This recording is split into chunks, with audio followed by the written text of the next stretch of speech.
sir, there was a personal question like I Yeah. have heard that in Assam Don Bosco School, University there is a Yes. rule that we need to wear uniforms. Is it true, sir?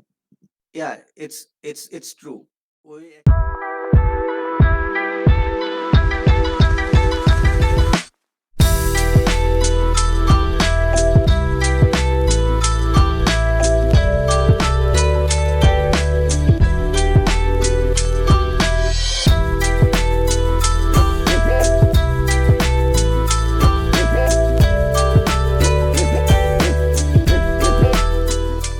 but only after completing 12. The problem is actually there are a lot of opportunities. It is not because of the lack of opportunities. Okay, so there are thousands of options, but which one is for me?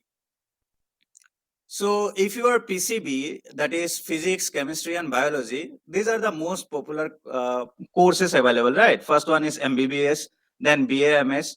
Although many people do not want to go for this Ayurvedic, but BMS is also very popular nowadays, and you will find that many doctors, they are BMS and they are practicing very successfully. There is also this BHMS, that is for homeopathy. Then one upcoming course is BUMS, that is Unani medicine. Have you heard of this? No, BUMS? sir. No. Okay. BUMS actually it is Indian traditional, I mean therapy. Now it is being offered as a course. It is like 600 years old techniques.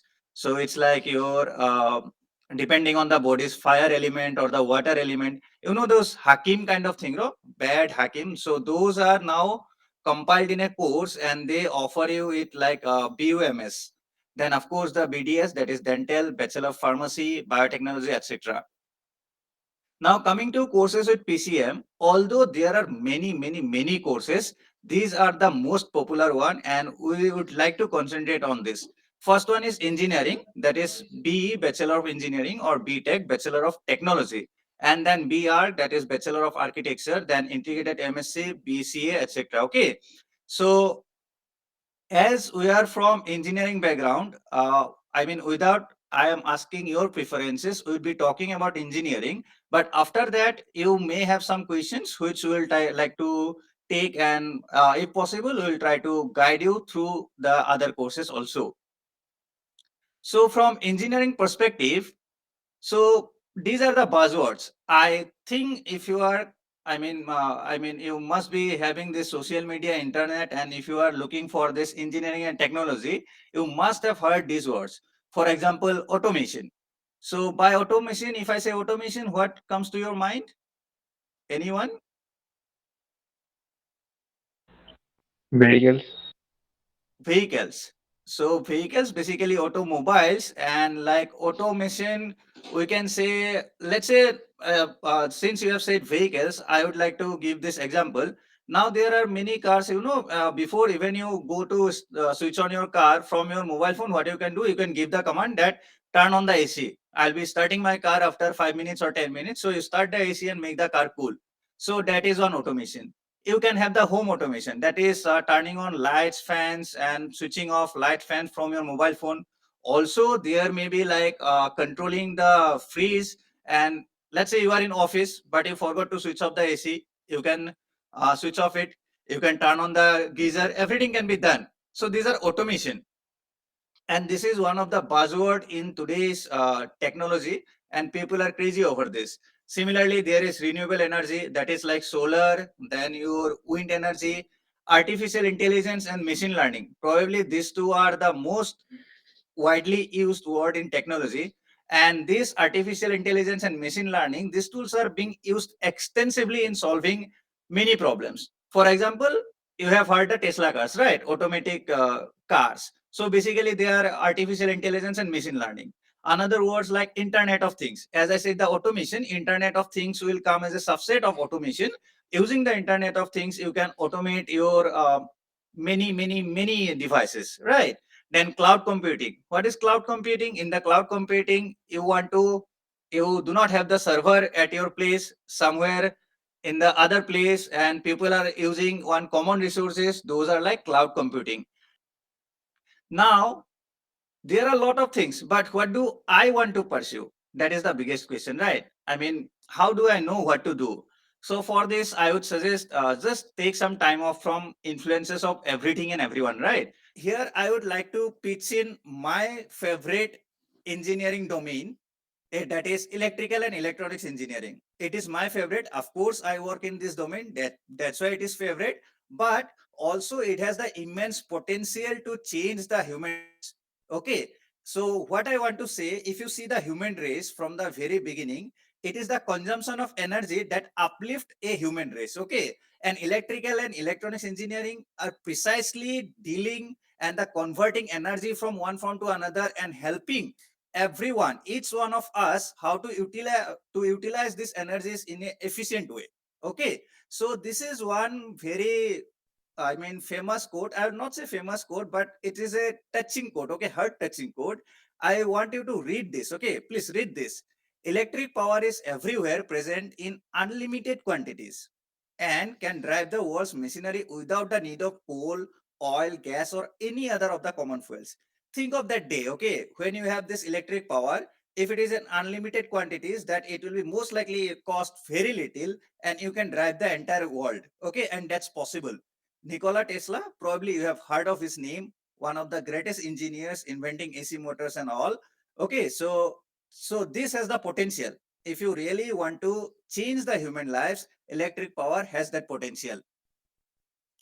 Now, if I go to current market trends regarding this electrical and electronics engineering, these are the market trends. Okay, smart grid solutions, then innovation of electric vehicles, wearable technology trends, artificial intelligence, automation, IoT technologies, robotics, etc. Okay, and if you search the internet, you will find that last, let's say, 5 to 10 years, in last decade actually, there have been a lot of increase and demand and the popularity of this.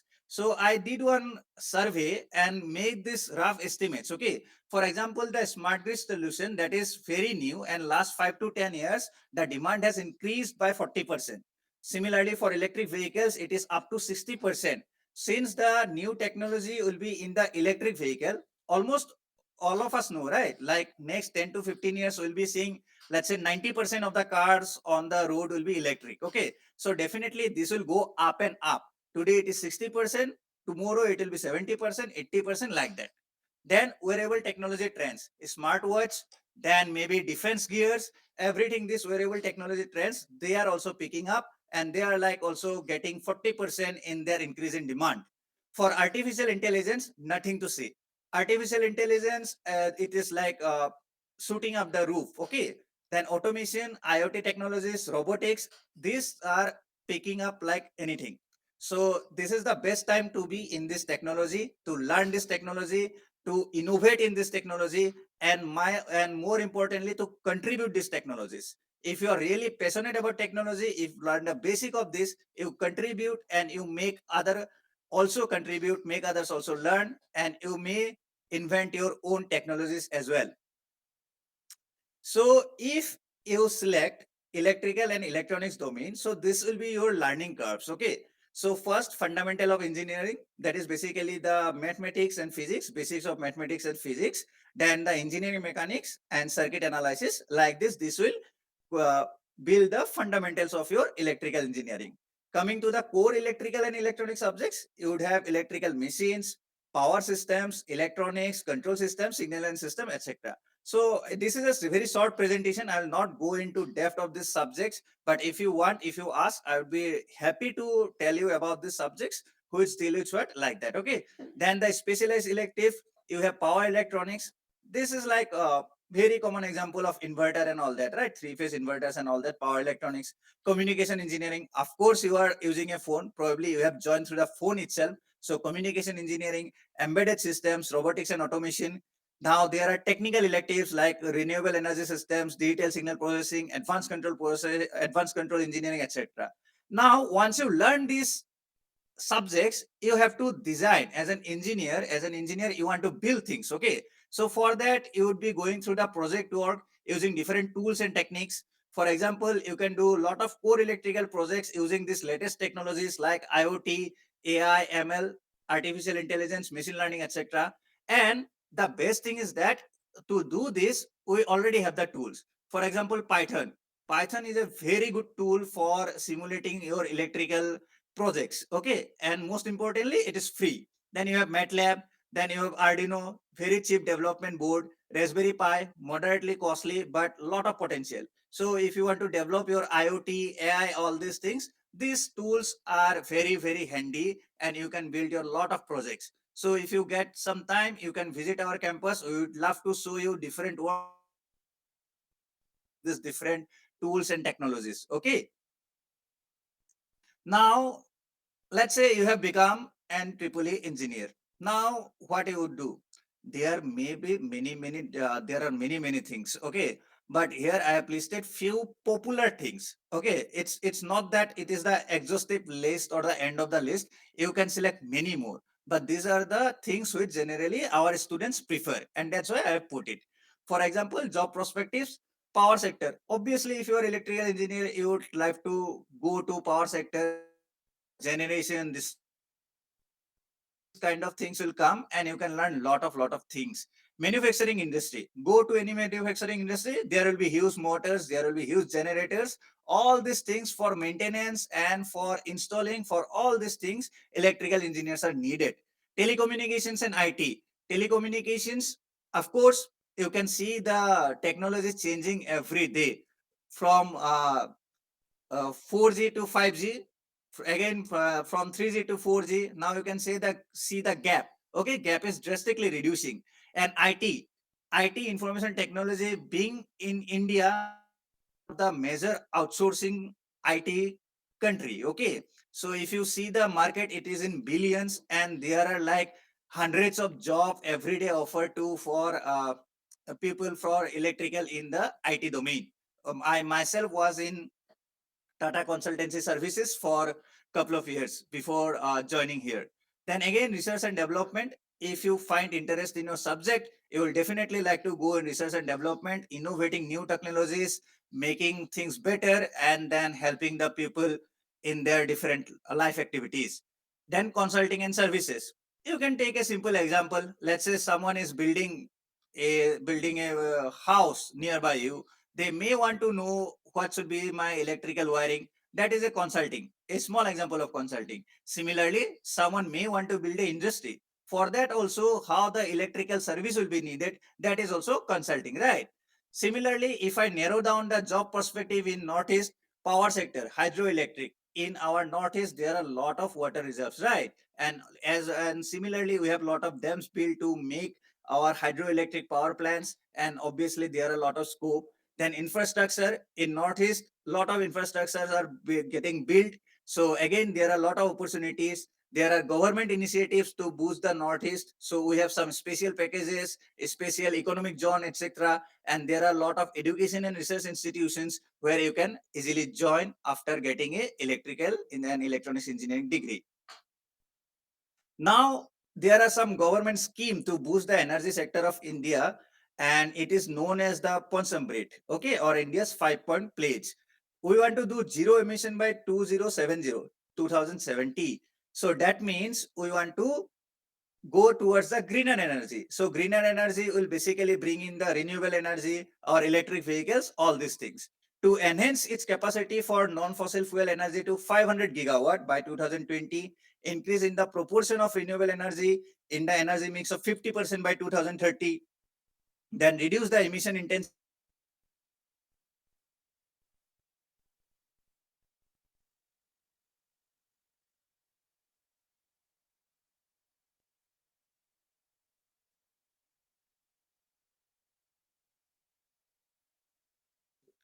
Then coming to Northeast, now coming to the some special packages for Northeast, I have given like Northeast Rising. NTPC, they are studying if for a 130 or megawatt floating solar power plant in Tripura. Meghalaya already inviting tenders for ADB funded grid connected solar and battery storage projects. Then Assam also looking to build 2000 megawatt solar power. And then again, Assam gets another 25 megawatt solar power plant. So all these things, if you see, in our local area, in our own Northeast, we are building lot of industries where there will be a huge. I have just put a few of our, alumni as like triple E alumni as a core. People are in defense, power, civil service, academics, telecom, and IT. If you want, you can talk to them. Okay, they are very helpful. If you want to know that how it like to be working in power, if you want to get the contact numbers, we can connect you to them. They will. There are people in APDCL, MECL. You can definitely talk to them. How it feels to work there. Our students are in civil services, so if you want to go to civil services, you can directly contact them. They may guide you. You also get a first and field how to work in this area. There is academics from our department. People are going and becoming professors in prestigious universities. So if you want to be like them, you can also talk to them. If you want to go to telecom and IT sector, you can also go and you can always come to us. No, we can connect. We can connect them, and you can ask them directly. How does it feel, or what is the work there? Okay, this kind of things you are always welcome to do. Now, finally, so for today's this career counseling, so we, the Department of Triple E from Assam Don Bosco University, is working behind, and these are the people who was working behind this career counseling session. We start with SL ma'am, Saguntala ma'am, then Bikramjit sir, Puspanjali ma'am, Sunil sir, Hiranmoy sir, Joseph sir, Gitu sir, Papul sir, and myself, Jyoti Burman. So coming to the end, thank you for your attention, and you are always welcome to visit our campuses. We have 3 campuses. One is here at the Azara, one is at Sonapur, and one is at Kharguli. I have also given the contact number of Puspanjali ma'am. You can always contact her regarding any further queries, any further details you want. Okay. And by this, I have concluded my short presentation. Now I would be very much interested to take questions from you guys. What your expectation, what actually your interest, what you want to do, how your what future life you want actually. So like these questions, if you have any questions, please feel free to ask. Would like to discuss this with you. Thank you. Sir, there was a personal question like I Yeah. have heard that in Assam Don Bosco School, University there is Yes. a rule that we need to wear uniforms. Is it true, sir? Yeah, it's true. We actually believe in a proper discipline and dedication and hard work. And uniform, it should not be seen as hindrance actually. And in the special occasions, uniform it's not necessary. For example, today we had our farewell. Farewell people can wear casual. Of course, it has to be decent. And coming to the uniform, there are few philosophies behind wearing the uniform. For example, you may be from a very poor background, you may be from very rich family, but here with the clothes we should not discriminate like no people that he is this and like that. So that's why what we do that we prefer uniform, so that people we can see all of them do not if someone from poor background, they should not feel inferior to anyone else. So that is the first philosophy. Second philosophy, it gives you some kind of unity. For example, whether you are in road or college or wherever, if you see someone from the same uniform, if you need any help, or if you see someone in need of help, you can always directly approach as a Bosconian. And once you enter here, you will see these philosophies in real life, that once people enter the Don Bosco, become a Bosconian, they truly follow these principles throughout. And also this is during the class time. So after 4:30, if you have lab work, if you have project work, people do come in casual. And there are these occasions when, let's say, farewell, freshers, some other occasions also, people do come in casuals. But during the class days, yes, we follow the uniform during the class hours.